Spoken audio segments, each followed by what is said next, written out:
sahabat Siloam TV, senang sekali bisa bertemu kembali dengan saya Pendeta Aldo Wolman. Dan hari ini kita akan membahas Ustadz Kainama. Dan apa yang akan kita bahas, mari kita saksikan dulu videonya agar kita mendapat gambaran yang jelas tentang apa yang disampaikan oleh Kainama ini. Yesus adalah, mohon maaf, jangan marah. Ini bukan menyerah. Ini hanyalah dasar pengetahuan. Aku pernah riset, ya, secara validitas data actual, baik itu historical maupun secara theological. Sekali lagi, data valid, factual, historical, dan theological. Yesus tidak pernah jadi Tuhan dan Juru Selamat. Ya, baik.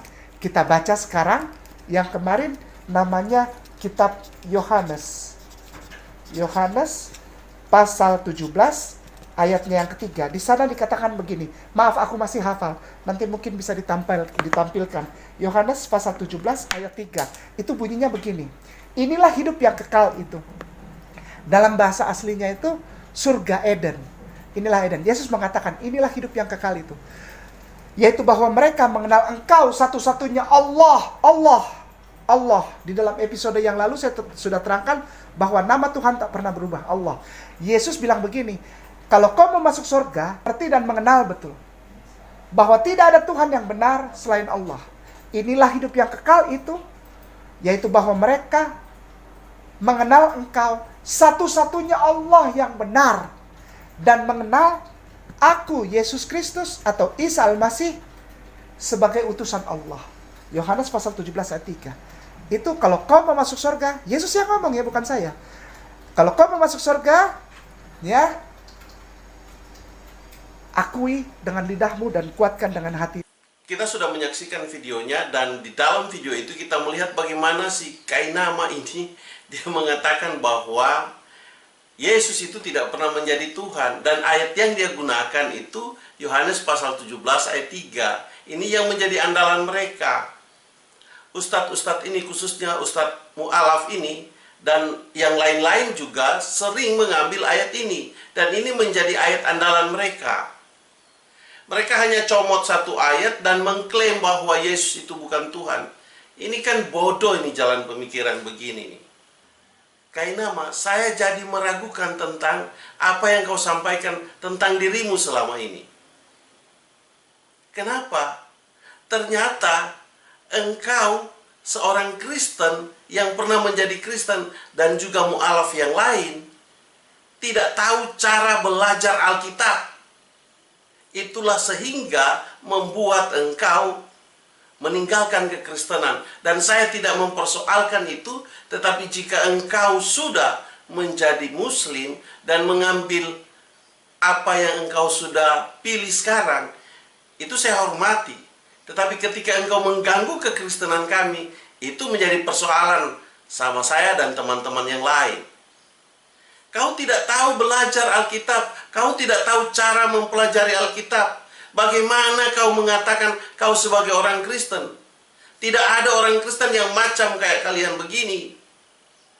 Tidak ada. Kenapa? Apakah kau pernah membaca di dalam Yohanes pasal 17 ayatnya yang ke-11. Saya akan bacakan buatmu dan lihat, matamu buka baik-baik. Lihat ayat ini. Itu masih satu perikop di mana dari ayat 1 sampai ke 26 ini adalah doa Yesus. Dan dalam ayatnya yang 11 dia mengkonfirmasi siapa dirinya. Mari kita lihat sama-sama ayatnya.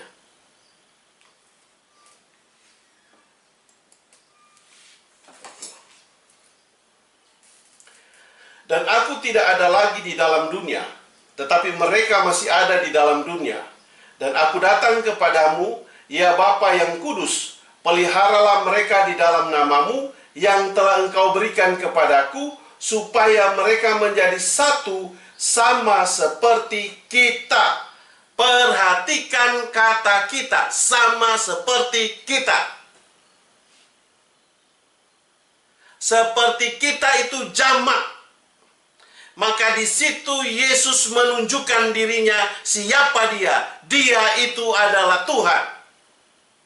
Kenapa dia menjadi Tuhan? Karena dia menyamakan kita. Artinya tidak terpisahkan. Di situ dia menyatakan dirinya. Maka klaimmu yang mengatakan bahwa Yesus bukan Tuhan dalam ayat yang ketiga batal dengan sendirinya. Coba belajar Alkitab yang benar.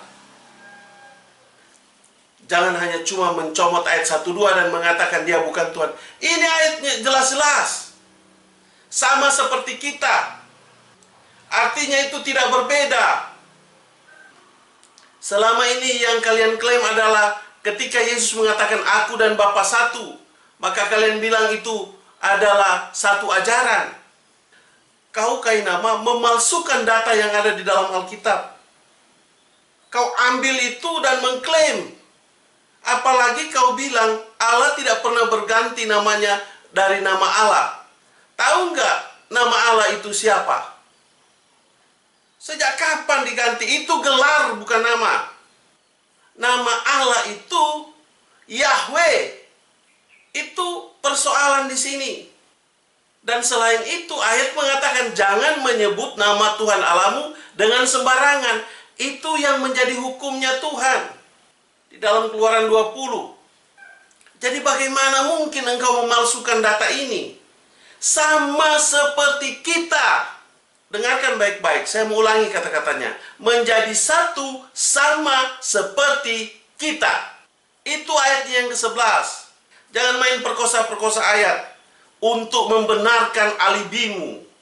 Yohanes 17 itu tidak berhenti sampai di ayat 3. Tetapi dia masih berlangsung terus sampai ke ayat 26. Itu menjadi satu kesatuan doa Yesus.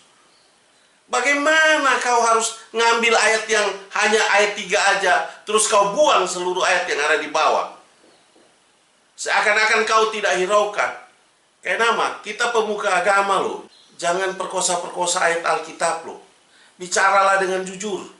Kita pola anutan loh. Kau pengajar loh. Ajarinlah yang benar. Bagaimana ini? Janganlah cara-cara seperti ini. Ini cara-cara yang kurang beradab ini. Mari kita mengatakan yang benar. Jangan mengada-ngada. Kita boleh membela agama kita, tapi mari kita bicara sebagai orang akademisi, sebagai pemuka agama, dan kita berbicara soal agama, mari kita berbicara yang benar. Yesus itu Allah. Dia mempersamakan dirinya dengan Bapa yang dia sedang berdoa kepada Bapanya. Sama seperti kita. Ketika Yesus mengatakan sama seperti kita, itu tandanya dia sedang mempersamakan dirinya dengan Allah yang sedang dia berdoa. Artinya Allah yang sedang dia berdoa dengan dirinya itu tidak berbeda. Kenapa dia mengatakan itu? Sebab dia ada di dunia, sedang menjadi manusia. Maka dia berdoa sebagai cara doa manusia. Itu yang dilakukan Yesus. Dia sedang berdoa dengan cara manusia. Karena dia datang ke dalam dunia ini, dia sebagai manusia. Dan karena dia sebagai manusia yang menyelamatkan manusia, dia harus menunjukkan caranya. Dia harus mempraktekkan cara kemanusiaannya, termasuk di dalam doanya. Jadi bagaimana bisa kalau dikatakan dia bukan Allah, bukan Tuhan sebagai juru selamat? Dia itu Tuhan. Dia itu penyelamat kita. Dia itu Allah yang menyelamatkan kita. Dia sedang menunjukkan dan mempraktekkan kemanusiaannya di dalam dunia ini dengan cara berdoanya. Menjadi sama seperti kita. Sekali lagi, menjadi sama seperti kita. Itu tidak ada bedanya. Itu jadi satu kesatuan. Itu satu. Jangan selalu mengambil ayat, hanya pakai ayat-ayat untuk menyerang, tetapi kemudian engkau tidak melihat ayat yang lain. Itu doa Tuhan. Dan ketika dia berdoa sebagai manusia, maka saya akan berdoa sama seperti cara dia. Disitulah tidak ada perbedaan kita sebagai kemanusiaannya saya dan kemanusiaannya Tuhan. Tuhan harus menunjukkan aspek kemanusiaannya untuk membuktikan aspek ketuhanannya. Sekali lagi, Yesus itu adalah Allah. Dia adalah Tuhan yang datang menyelamatkan manusia di dunia ini. Video saya cukupkan sampai di sini. Sampai kita ketemu pada video yang berikut. Tuhan memberkatimu. Saya bawa dalam nama Yesus. Haleluya. Amin.